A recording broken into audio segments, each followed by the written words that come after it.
सुप्रभात बच्चों। आज हम आपके सामने आपकी हिंदी की किताब का पाठ 3 लेकर आए हैं। इसका नाम है जब मैं पढ़ता था। तो पहले तो ये जान लीजिए कि ये पाठ किसके बारे में है।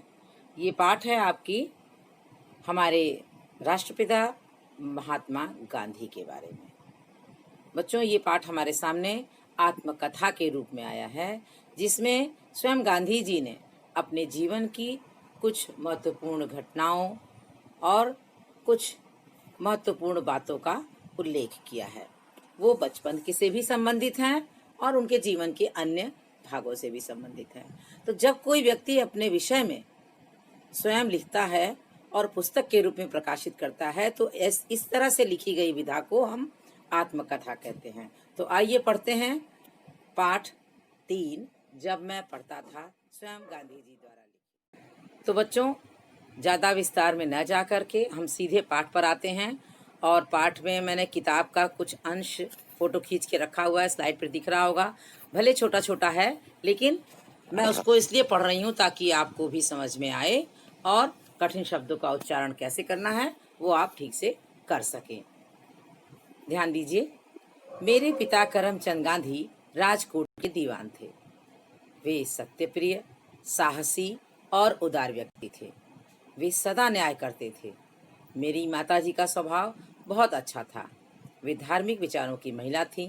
पूजा पाठ किए बिना भोजन नहीं करती थी। 2 अक्टूबर सन 1869 को पोरबंदर में मेरा जन्म हुआ था। ज़्यादातर बच्चे आप लोग सन पढ़ने में गलतियां करते हो, तो ध्यान से पढ़ना। सन 1869, 2 अक्टूबर सन 1869। आगे देखिए। पोरबंदर से पिताजी जब राजकोट गए तब मेरी उम्र 7 वर्ष की रही होगी। पाठशाला से फिर ऊपर स्कूल में और वहाँ से हाई स्कूल में गया।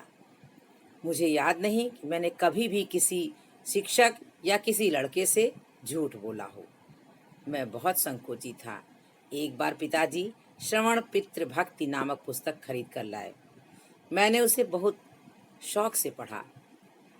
उन दिनों बाइस्कोप में तस्वीर दिखाने वाले लोग आया करते थे। तभी मैंने अंधे माता पिता को बहंगी में बैठाकर ले जाने वाले श्रवण कुमार का चित्र देखा। इन बातों का मेरे मन पर बहुत प्रभाव पड़ा और मैंने भी मन ही मन तय किया कि मैं भी श्रवण कुमार की तरह बनूंगा। मैंने सत्य हरिश्चंद्र नाटक भी देखा। बार बार उसे देखने की इच्छा होती थी। हरिश्चंद्र के सपने आते थे। बार बार मन में यह बात उठती थी कि सभी हरिश्चंद्र की तरह सत्यवादी क्यों न बने। यही बात मन में बैठ गई कि चाहे हरिश्चंद्र की भांति कष्ट क्यों न उठाना पड़े, पर सत्य को कभी नहीं छोड़ना चाहिए। मैंने पुस्तकों में पढ़ा था कि खुली हवा में घूमना स्वास्थ्य के लिए लाभकारी होता है। यह बात मुझे अच्छी लगी और तभी से मैंने सैर करने की आदत डाल ली। इससे मेरा शरीर और भी अधिक स्वस्थ और मजबूत हो गया। एक भूल की सजा मैं आज तक पा रहा हूँ। पढ़ाई में अक्षर अच्छे होने की जरूरत नहीं। तो बच्चों, पाठ लंबा है, लेकिन आज हम आप लोगों को इतना ही पढ़ाएंगे, क्योंकि ज़्यादा आपको पढ़ाएंगे तो पाठ नीरस हो जाएगा। सरसता बनाए रखने के लिए और आपकी रुचि बनाए रखने के लिए ये जरूरी है कि हम थोड़ा थोड़ा अंश 2 दिन में पढ़ें, चाहे 3 दिन में पढ़ें, चाहे 4 दिन में पढ़ें, लेकिन हमारे दिमाग में बैठना भी चाहिए। और हमारी ये जिम्मेदारी भी बनती है कि आप हमारे इस पाठ के अध्यापन के साथ, हमारे पढ़ाने के साथ जुड़े रहें। तो इसलिए अब ये तो हो गया पाठ वाचन। अब इसके बाद हम आपके लिए लेकर आए हैं, देखते हैं क्या करते हैं हम, गृह कार्य। बच्चों, पाठ का कुछ हिस्सा हमने पढ़ लिया। अब मैं आपके सामने कुछ कठिन शब्द रख रही हूँ। ध्यान रखना, ये ध्यान देना, ये कठिन शब्द जो है आपके, ये हमारे पूरे पाठ के हैं। इस पाठ में जितने भी कठिन शब्द हैं उन सब से मिलाकर मैंने लिया है।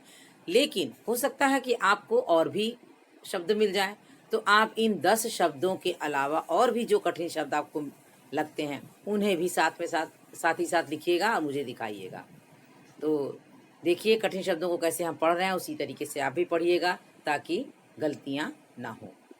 धार्मिक, श्रवण पितृ भक्ति, सत्य हरिश्चंद्र, स्वास्थ्य, अपूर्ण, अनुशासन, विद्यार्थियों, व्यायाम, आचरण और सिद्ध। इसके अलावा भी अब बारी है होमवर्क की, यानी गृह कार्य।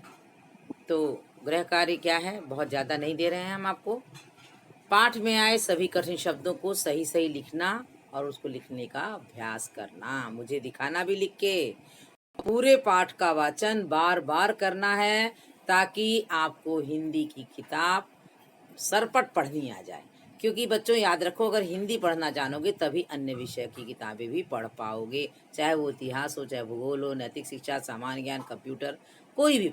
इसलिए जब हिंदी की किताब पढ़ाई जाए तो उस पर बहुत ध्यान दिया करो, ध्यानपूर्वक उसके पढ़ते हुए उसका अभ्यास किया करो।